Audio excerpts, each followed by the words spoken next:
is good! Ferris State wins the basketball game! You got it! Game winner! Rips the shot and it's a score for Ferris State! What a play right there by the Bulldogs! And so those are the kind of the guys I really wanted to model my mentality after. When it's bad weather, it kind of comes down to grit. I think our team has a lot of that. It's like you lose a game, like it hurts so much. Like we're very culture-based, and so that's what initially got me here. You're listening to Behind the Bulldogs, brought to you by Ferris State Athletics. Hey there, y'all. Welcome back to another episode of Behind the Bulldogs, brought to you by our great friends at the Car Center, Brandon Worth, along with Joe Nagy. What's up, everybody? And we got a great episode for you today. Head coach of Ferris State Women's and Men's Golf, Sam Snark, stopped by. We're talking coaching philosophy, their recent wins in tournament action, and just kicking it back with the fellas, as he likes to say. Dude, he's a dog. What can I say? Hey, he's a great coach. We love having the coaches and players on. If you miss out on any of these episodes and interviews, be sure to log on. You can go to WBRN.com, our great friends over there at the Big Rapids Radio Network, as well as you can go to Spotify, Apple Podcasts, and you can catch up with all the episodes. We've had some bangers recently here, Joe. We've had a lot of clicks. Yeah, it's been pretty darn solid, but also we've had some great guests that make it that much better. So it's pretty easy when you got a good product going out. It pretty much is. We got great athletes, coaches, and staff here at Ferris State. But before we hop into the Ferris State Sports Review and our great interview, Joe, we got great friends that make this podcast possible. We really do, Brandon, because Car Center has you covered for anything with your car. It's brought to you by the Car Center in Big Rapids. So when you need body work, request the best. Request the Car Center in Big Rapids. You can find it off Northern Drive in Rogers Heights and online at carcentermi.com. Thank you to the Car Center. Thanks, guys. We appreciate your support. But without further ado, let's get right into it. Ferris State Sports Review. It's only fitting we head to the fairway and cover golf. Win for the men's team as well. Individual medalist Caleb Bond, congratulations there in Indianapolis, as well as the women's, finishing top 3 against a loaded field with top 10 individual performances as well. Yeah, that's really cool. And one of the most impressive things about these performances, especially with Michigan golf, we'll kind of talk about that in the interview, but Michigan golf is not easy to do, especially earlier on in the season. You don't get outside all that often. When you do, you're rocking 30-degree weather. It's not the most ideal. So for the team to come out and play this well, and especially for the women's with Finley, I think, who are the defending national champions, and to be able to play well in this field is just one thing that makes it so that way when GLIACs come around in the later part of the season, and for men too, with the championships coming up next week, I believe Coach Stark was talking about, it just makes it all that more promising, especially with women's. I mean, having a lot of sub 80 shots, a few of them in the low 80s, and then the men's, I think every one of the performances was sub 80. So you're going to be able to do some pretty solid work when it comes down to those type of points when it comes to fields like that. Yeah, and we're pretty much right into the thick of it for that team. Yeah, man. Going right into regionals and GLIACs here over the next coming weeks. We wish them luck as well. You can find out more information at FerrisStateBulldogs.com and when the golf team will hit the tee box next. But we'll transition to track. Bowling Green, Kentucky is where they were at. Western Kentucky University, for those unfamiliar. 30 top 8 finishes as listed in the recap online. First place finish and 7 runner-up. And that's certainly, the field there was certainly spread out amongst the sprints and the jumps, as that was a crew that went. And they competed really well against some good teams, and especially bringing a lot of confidence going into the rest of this outdoor season, which are going to be a lot tougher meets coming up. Really prepping for GLIACs here at the end of the month. Yeah. It's going to be big time, and especially for the GLIACs coming up, it's going to be some pretty solid performances from everybody. I'm excited to see what you do, Brandon, because you are, with all due respect, you are my favorite Ferris State track runner. No disrespect to everybody else, but... Oh, man. That's an honor. Heart emoji right back to you. I feel like it's pretty much expected at this point. Oh, so you're forced to like me? Is that what you're saying? No, I'm not saying I'm forced. I'm just saying it's pretty much expected when I'm around you all the time and we're friends and you are also on the team.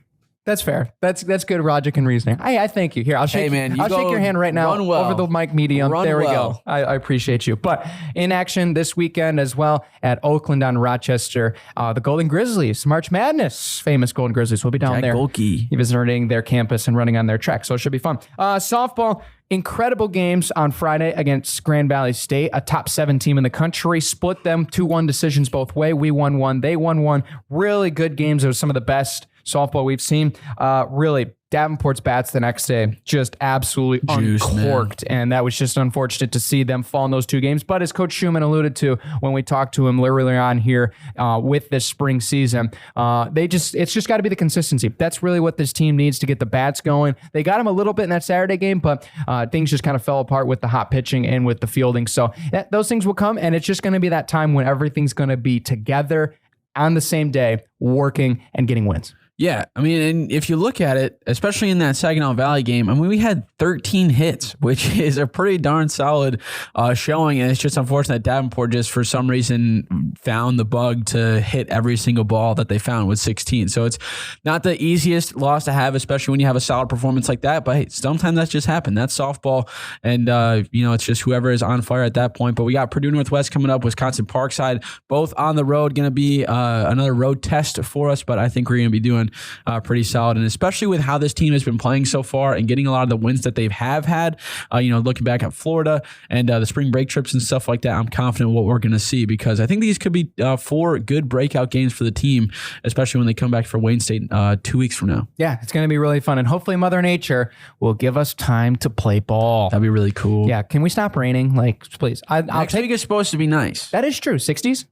Yeah, like mid-60s, which is going to be cool. Beautiful, beautiful weather. Pretty neat. Finishing out tennis, you can put the anchor down sign at home wherever you're listening to. Sweep over the Lakers in dominant fashion at home. Coach Doran's squad, they've been really heating up since spring break, and there's only one direction for that team right now, and it's looking to be straight north. Well, upward and north at the same time, basically. Yeah, pretty much. That's what we like to see. Very, very nice, if I do say so myself. I think I like that a lot. But I like that a lot. I'll tell you that. But I mean, the men's has kind of been on a tear. I mean, 3 straight wins with 7-0 sweeps, which has been pretty big time, and especially for the women's to get that sweep over Grand Valley has been pretty big time. 5 wins in a row for them as well against some pretty solid competition. And like we said, though, GLIAC is arguably one of the most competitive conferences that we've seen so far this year, and the most competitive that we've seen it probably ever. So it's nowhere near close to being decided yet, but with GLIACs coming up, I think April 26th for the men is the same for the women's. Yeah, pretty much the same weekend.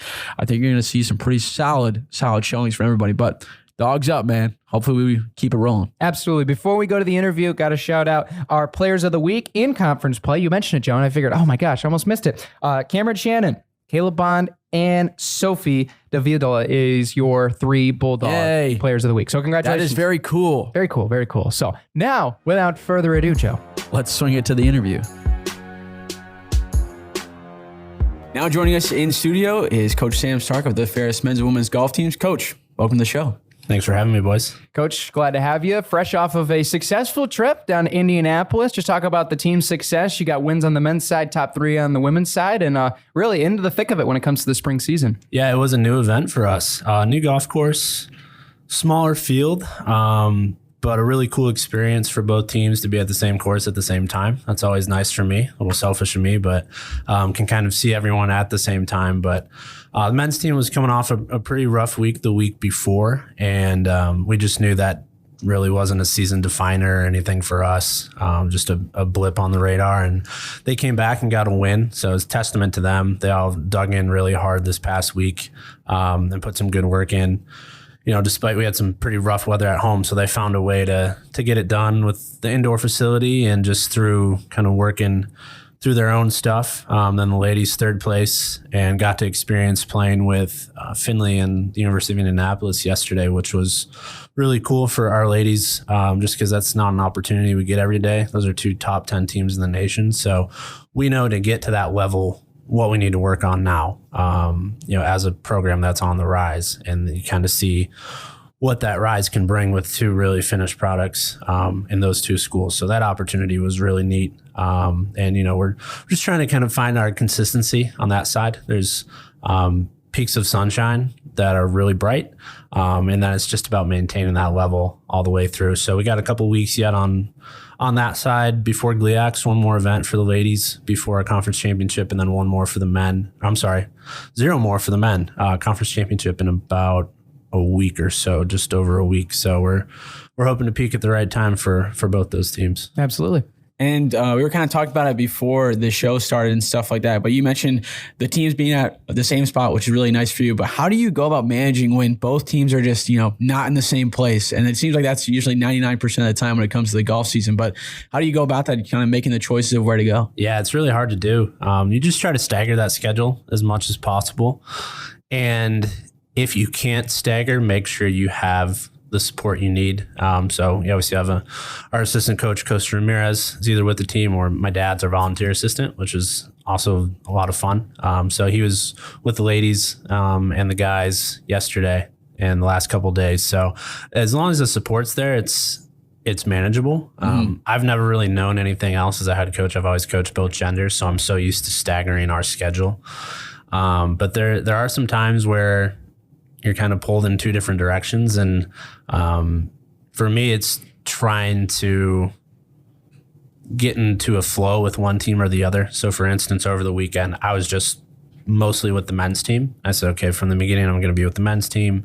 And my dad's, with the ladies team. So having that consistency as a coach, if they're in the same place, is important. You kind of have a tendency to want to be like, hey coach, I need this. I'm like, okay, well, I know you do, but the other coach is over there and they can kind of cover that. And you just want to stay in that flow with your players so that you can see what's going on and how best to coach them, in that moment. It's hard when you're ping-ponging back and forth. So definitely difficult. But we'll always take really good scheduling opportunities when we can find them. And this was one of those to where we could get both genders at the same place. The same thing happened for us on spring break, which was nice. And it's becoming more commonplace especially for teams, that have head coach coaching both genders, to have these opportunities to where this was co-hosted by the University of Indianapolis and Findlay over the weekend. And so both of their coaches coached both the men and women's teams. So they know those challenges, and they know if we can all get in one place that it's going to be a good thing for everybody. Yeah, and especially with your dad being the coach, is there kind of seeing how he's been able to progress? Has there been like a difference when you were a kid, like him teaching and stuff like that, to now? Is there a big difference that you've seen, or what's that coaching journey been like? He's a lot nicer to them than he was to me. No, it's fun, and he's at the age now. He's 66, so he's more of he's not a grandpa yet, but he's more of a kind of an older figure for our players, to where, I always saw him as just my dad, and, the age is kind of irrelevant, but he's a little bit maybe gentler than I am. He's kind of the good cop. Not that I'm a bad cop, but, he's got a little bit of a softer touch with both genders. And the cool part is I take for granted a lot of the times what our players can do because I'm around it every day. And he, from an outside perspective, is like, man, these kids are so good. And it's good for me because it kind of shocks me back and to be like, yeah, they can do some amazing stuff out here. So to get his perspective is really cool. And like I just had breakfast with him this morning and kind of broke down a lot of the things that were happening out there. So to have a set of eyes out there that I know, both of him and our assistant Costa, who's a PGA professional, Costa's probably going to be more on the technical side and the mental side of things. My dad's kind of going by feel, but he's coached, high school women's basketball. He's coached, he's helped me in the past coach golf. So he's got a really good feel for the game. He was a golf course superintendent for 36 years. So he's always looking at the conditions. We had some storms roll through yesterday. I was like, Dad, are these going to be that bad? He's like, they'll be bad for a second and then they'll blow through, which is exactly what happened. So he just has that sixth sense for those kind of things. And it's always funny to hear him critique or praise a golf course on very, very minute details. Like he's like, oh, everyone cares about the greens, fairways a little bit, but everything else kind of goes out the window. But for him, it's like, the tee boxes were this, or the garbage cans were this, or the ball washers were this. We were just talking about that this morning, and it's so funny to get his perspective, and it's a breath of fresh air, really, because he's just always very positive. He's always very encouraging towards our players. They love having him around, so it's fun for me. Get to spend some time with my dad. What's better than that? Yeah, what is better than that? But especially with a coaching philosophy in collegiate golf, widespread across every division, every school. You know, there's a lot of coaches that focus on the short game, the long game, take distance into play. For you, especially a lot of stops all on your way to get here, a lot of people you've learned under. What's kind of been your philosophy as how you've approached these two teams and especially kind of where you want with the program moving forward? Yeah, I mean, it starts with just some building blocks of course management. It starts with things that are the same for everybody. Which would be how you manage the course, how you can manage your emotions.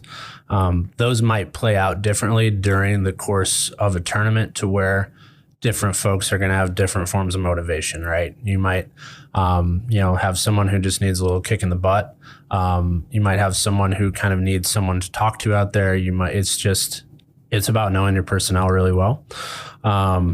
And for me, that's what I enjoy the most about coaching both genders too, is there's just a wide spectrum of motivation that people need at different points, whether it's during a round, during a practice. So finding that out, finding what motivates the individual is the most important thing. And then we get to work from there. But the building blocks are course management, a tidy short game, which is where I think I probably have the most strength as an instructor, as a coach, is just short game stuff. And a lot of that comes from my own game. I don't hit it very far. These guys and gals hit it way farther than I could ever dream. And so from a personal standpoint, I've had to kind of scrap and use a lot of grit, in my own golf game. And so if I can transfer any of that to them, I know we're going to be pretty successful because they're so talented in terms of what they can do physically. It's more of the mental game. It's more, how do you weather a bad hole? How, if you have a bad first 3 holes on a 36 hole day, you're going to be out there for another 10 hours. Mm-hmm. How do you rein that in and know that you still have, let's say, 33 holes to go, right? And so the building blocks are that course management and the mental game, and trying to stay as neutral as possible. You're going to have a lot of highs out there. You're going to have a lot of lows out there. But not playing your opponent until you have to, which would be for us medal match play or match play situation. Not worrying about what you can't control. So the weather, who you're playing with, the condition of the golf course, all those things. And just worrying about what's in your little locus of control in your universe. So it's a lot of diving in with the individual to help the team. And that's probably the most important aspect of all of this, is very much an individual sport, but we get a team score at the end of it and we earn that trophy together, right? And so that's the most unique thing from the outside looking in is, okay, I'm contributing to the team score, yet I'm still an individual. I can still win an individual title, but my team needs me to save a shot here or there. And the margins are so thin that the more we can hammer home that point of, okay, team comes first. I don't have to press to save a bunch of shots at once. I just have to save the shot that's in front of me. Or, our players are so talented, they're inclined to think they need to get all these, if they lose a shot, they need to get it back right away.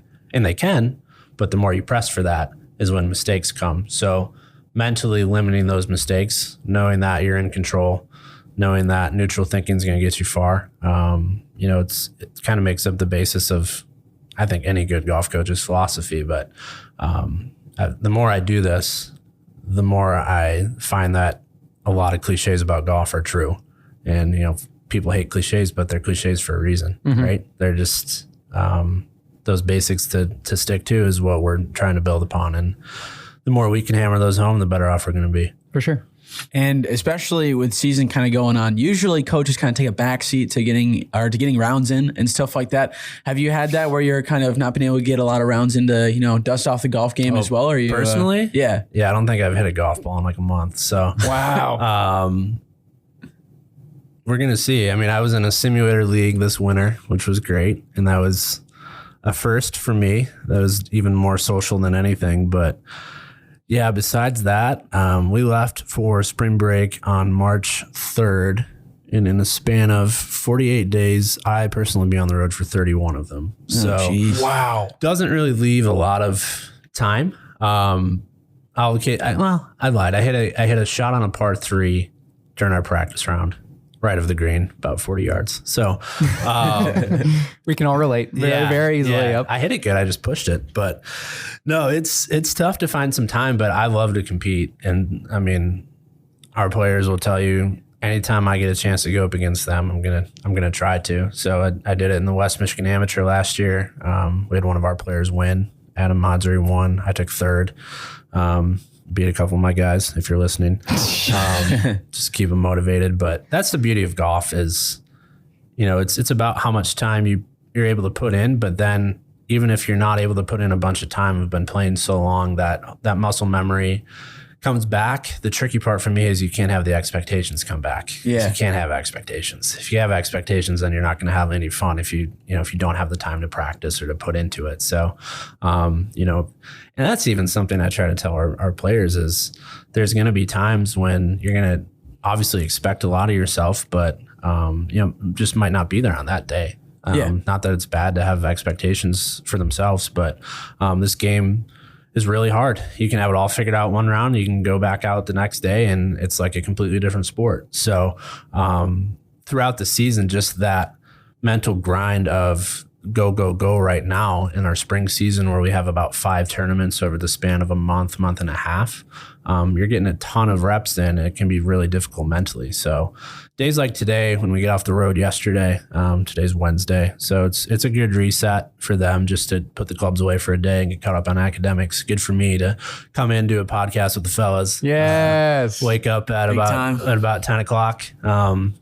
Have a day to sleep in and relax a little bit and recharge. But I don't know what this year holds for me in terms of playing. Maybe this will inspire me to dust off the sticks just a little bit. Weather's been pretty good. So we got some good weather coming next week. So we'll see what we can do. Yeah, for sure. Coach Dark, thank you so much for joining us. We'll ask you the question again, see if it's changed. What's been your favorite thing about being here at Ferris State meeting a Bulldog? Man.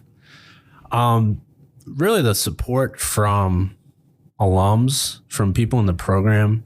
It's always amazing to me the more you get to know some folks out in Bulldog Nation, how wide it is.